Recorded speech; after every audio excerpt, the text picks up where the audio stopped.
Përshëndetje të gjithëve, kam kënaqësi dhe nder të veçantë t'ju prezantoj një arritje të jashtëzakonshme prej Gostivarit që ka arritur deri këtu në Kinë. Doktori i mirënjohur Nexhati Jakupi. Mirë se na erdhi Kinë, doktor. Elis, mirë se gjeto. I nderuari doktor, na trego pak për karrierën tuaj dhe arritjet në jetën profesionale. Unë kam studiuar në Sofje, Elis, në vitet 90-ta. Mandej kam punuar në spitalin e Gostivarit, fillimisht.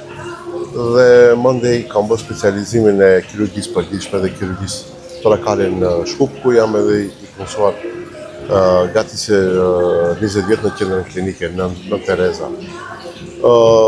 Edukimi im kryesisht ka kaluar në Shkup, një pjesë në Turqi, një pjesë në Hungari, në Budapest, Hungarisë, dhe në për shumë vende qendra evropiane, në Kroaci, në Austri, në Danimark, dhe tani unë një periudhë kam ushtruar edhe si drejtuesi i departamentit të klinikës kirurgjisë torakale, dhe faktikisht puna ime profesionale ka të bëjë me pjesën e toraksit, ajo është zgavra e krahërorit, edhe të cilën të zhvillojmë operacionet nga më të ndryshme.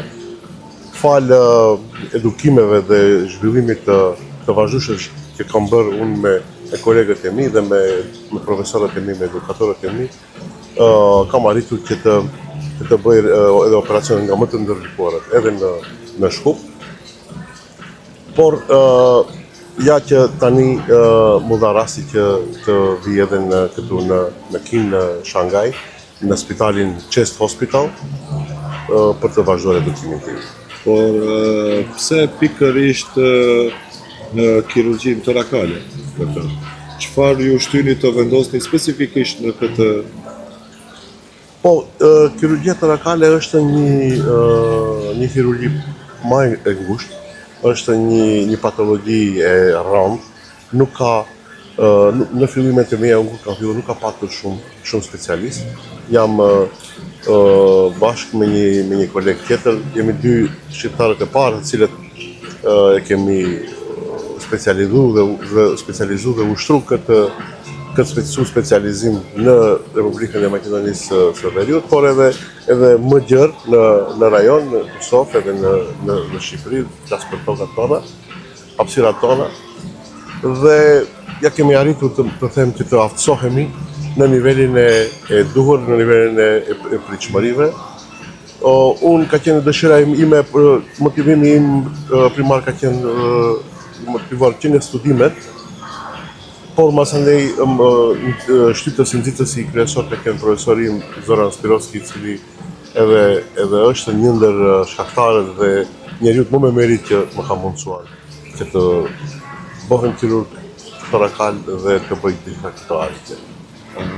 Dhe një pyetje që ne si pacient shpesh kur i shohim doktorët dhe mendojmë se a keni dhe një moment specifik që ju ka emocionuar juve si doktor në lëvimin tuaj? Po, shiko, puna e doktorit njëre, ma mëndje edhe kirurgët është në tanë kohën është me emocion. Kjo se nuk keni emocion njerë ndaj punës, masaj ndaj pacientit, ndaj rasteve të cilë janë në jashtëzakonisht të rënda, atëherë nuk mund të arrihet. Ajo që më ka shtyrë mu është që në motet e hershme të mia një rast te një fëmijë, jo edhe aq i vogël, i cili në rrugët e frimarjes i ka deportuar një trup i jashtëm. Dhe faktikisht ka qenë duke më mbytur. Unë kam patur mundësi të shoh se si mjekët kanë eliminuar atë. Atëherë kam kuptuar se rrugët e frimarjes punët që po janë të rrezikshme. Faktikisht njeriu vdes prej pengesave të cilat paraqiten në rrugët e frimarjes, dhe kjo më ka shtyrë tanë jetën mandej të mendoj se si ta arritë të bëjmë edhe falë Zotit ja kom arritë. Ndërsa eksperiencës që tani për momentin gjendeni në Kinë, si u krijua kjo lloj mundësie dhe për ta realizuar këtë trajnim?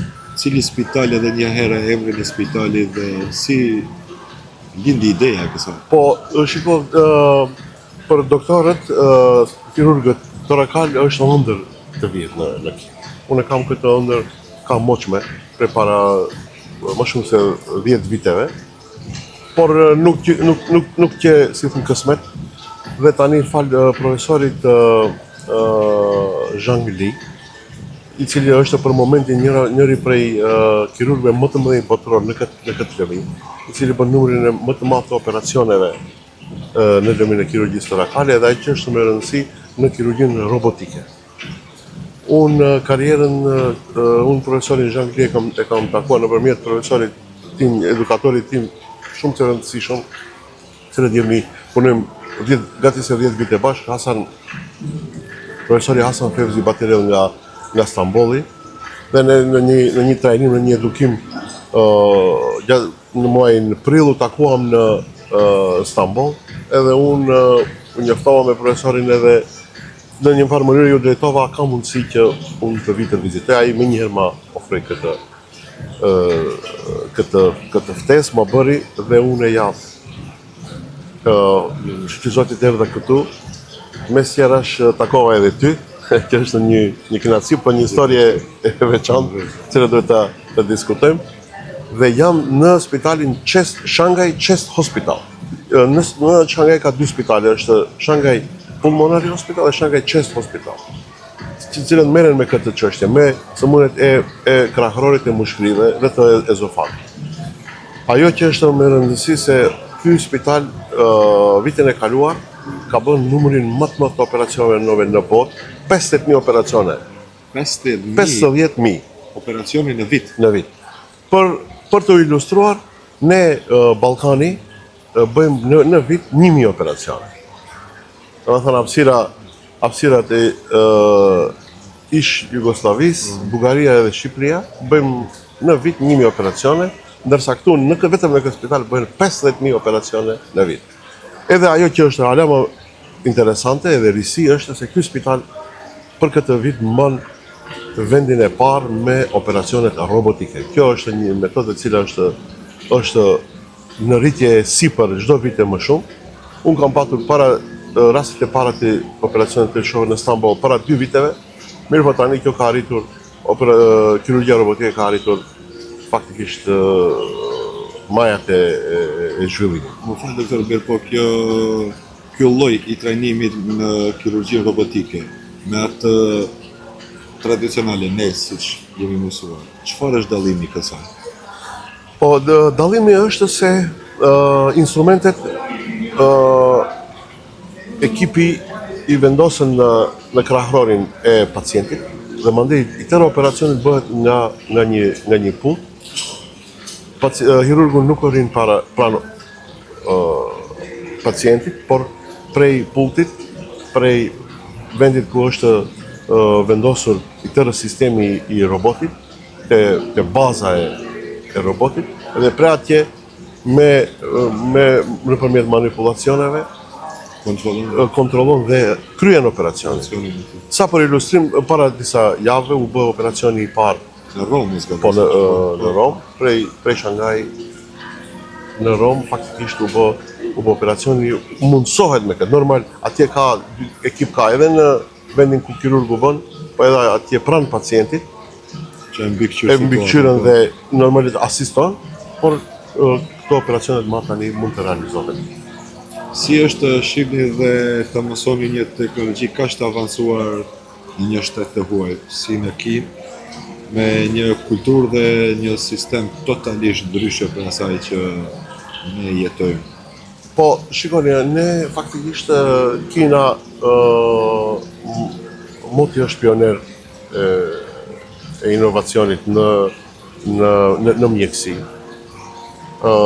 Kinezët i kanë shpjeguar një sër instrumentesh 10.000 vite më herët, edhe atë trend e kanë vazhduar, dhe tani që është për të shënuar në 20 vitet e fundit arri një rritje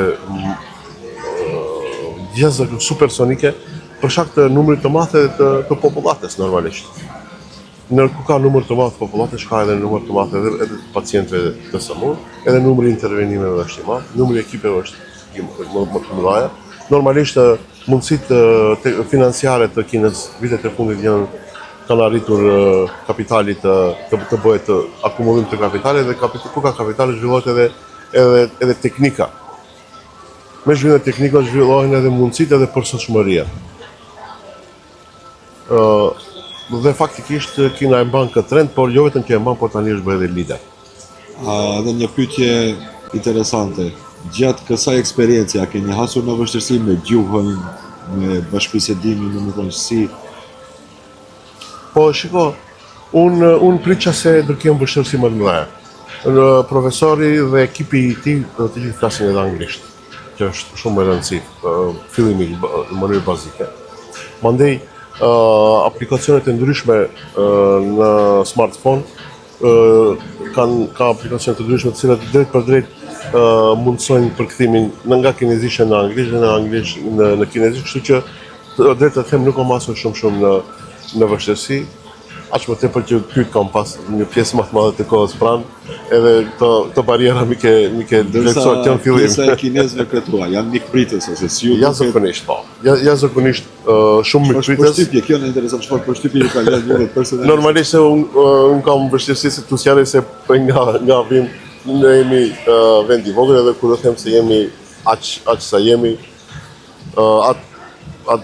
vetëm një lagje e Shangajit është sa Maqedonia e Veriut, domethënë çdo lagje ka Shangaj 25-6 milion, çdo lagje janë minimum nga 2 milion e diçka banor, kështu që faktikisht lagja ku është spitali edhe ku banor është diku mbi 2 milion e gjys banor, se është një pjesë kështu urbane, urbanizuar. Kryesisht në pritja është jashtë. Dërsa kështu Kina në përgjithësi, si ju duket, si është avancume, është e përparume? Ajo që më ka bërë përshtypje shumë është futja në përdorim të makinave elektrike. Edhe ajo që është ende më ka bërë përshtypje se faktikisht ajri është i pastër, unë them pothuaj se si në Mavrov, në qytete 30 milionshë, ajri i pastër, për shkak se ende nuk kam pa një vetur me auspum. Faktikisht të gjithë 100% besoj se veturat janë mënyre elektrike, edhe ajri është aq i pastër, edhe pse tashmë filloi edhe ka temperaturat e nxehta, mirë po jam jashtëzakonisht i impresion, befasum, të gjithë me telefon kur bisedoj këtë impresion va përcjelli se bëhet fjalë për një shtet i cili ekologjikisht ka arritur standarde jashtëzakonshme. Ne nga pamjet e para 10 viteve kemi patur të gjithë popullata ka ecur ka qarkuar me maska, ndërsa tani këtu del në qytet edhe thithën ajër pastër. A është e sigurt Kina mbas kësaj gjithë kjo popullat, çfarë sigurie, çfarë përshtypje të lënë në pjesë e sigurisë? Si jashtëzakonisht të madhe sigurie. Unë shpesh herë në këta kaosin nëpër spitale, nëpër ashtu, gjësenet, edhe nëse kam harru dikun dhe një çantë, dhe një telefon, dhe një tablet, jam kthyr pas disa orëve mas operacioneve, kam gjetë një njëjtin vend, askush nuk e ka prekur. Natën lëvizet rahat, qetë, asnjë kallaballok, as në trafik, as me njerëz, edhe përsëri them 25-30 milion qytet, unë ende nuk hasa në një pengesë. Edhe udhëtimet me veture, me makinë, me taksi nëpër qytet, nuk ka vonesa më shumë se 2-3 minuta vonesë. Mbas kësaj eksperiencë dhe vazhdimi që e keni personalisht, si mendon a mund që kjo teknologjia robotike të implementohet edhe tek ne? Po shiko, unë si që tash pak baheret, unë para 2-3 viteve kur hasa herën e parë në mundësinë e operacioneve robotike, mendova se kjo është gati se e pa mundshme edhe bile edhe pa nevojshme. Mirë po tash shtetet e mëdha, si Turqia, po ala më shumë edhe Kina, ndahem me përshtypjen se ne këtë patjetër dhe në mënyrë sa më shpejt shteti duhet të furnizojë Da Vinci, këtë aparati, këtë roboti ajo, sistemi I robotit të cilët bën operacionet duhet të furnizojë sa më shpejt në mënyrë urgjente dhe ne të fillojmë të bëjmë operacionet e para dhe të aftësojmë sa më shumë mjek të aftësohemi në këtë kirurgji, për shkak se tash në këtë 5 vjet që ne ndoshta 10 vjet që ne ardhshëm, kjo do të marrë një zhvillim marrëmendës dhe ne patjetër ta ndjekim hapin e kësaj. Nuk është e vonë, ne kemi nevojë, duhet ta vendojmë si rutinë, si praktik. Për operacione të caktuara, shumë së shpejti do të jetë opcion primar për të realizuar operacion. Unë si një biznesmen, si një investitor dhe si përmarrës, kisha nder dhe kënaqësi të jem në rolin e një gazetari, të parashtoj disa pyetje për doktorin e nderuar dhe shumë të respektuar. Vetëm mund të them shkurt, lumët ne që kemi njerëz të tillë dhe ju dëshiroj shëndet dhe suksese të më të tjeshme. Unë të falenderoj ty njëherë, ishte për mu befasi një që takova një bashkëdhetarin tim të suksesshëm në King, të zhvillon biznes, që ka bërë këtu një rreth të madh të njohurish, mundësish, I cili pretë për sjell mirëpret të gjithë shqiptarët, dhe jo vetëm shqiptarët, normalisht nga Maqedonia, po jo vetëm nga Maqedonia, unë pash këtu tregtar, biznesmen nga Kosova, nga Shqipëria, dhe nga vendet tjera, edhe nga Presheva, edhe nga Ulqini e kështu me radhë, të cilët ti I pret, unë ndihmon, bashkëpunon me to, I udhëzon, unë pata kënaqësi, pse nuk jam në sferën e biznesit, por u gjendëm edhe në sferën e shëndetësisë, mjekësisë inshallah, u gjendemi në shërbim të njerëzve edhe për çështje të shëndetit. Ju të uroj një shëndet mirë, shumë faleminderit. Suksese në punë, të rritesh sa më shumë, të zhvillosh sa më shumë dhe ti tani je një rol model edhe në rrjetet sociale, ku më të rinë, por jo vetëm të rinë, mund të ndjekim rrugën tënde se si një entuziast, një djalë me ambicie në fillim, ka arritur të vish këtu edhe në kinën e largme mbi 10.000 kilometra largësi nga Gostivali, nga vatra familjare të zhvillosh biznes. Padyshim sprova që ne I kemi, ne nuk duhet të dorëzohemi në jetën dhe në lëmin që ne e zhvillojmë. Faleminderit shumë, ulimet e njëre. Shumë faleminderit. Merci. Suksese.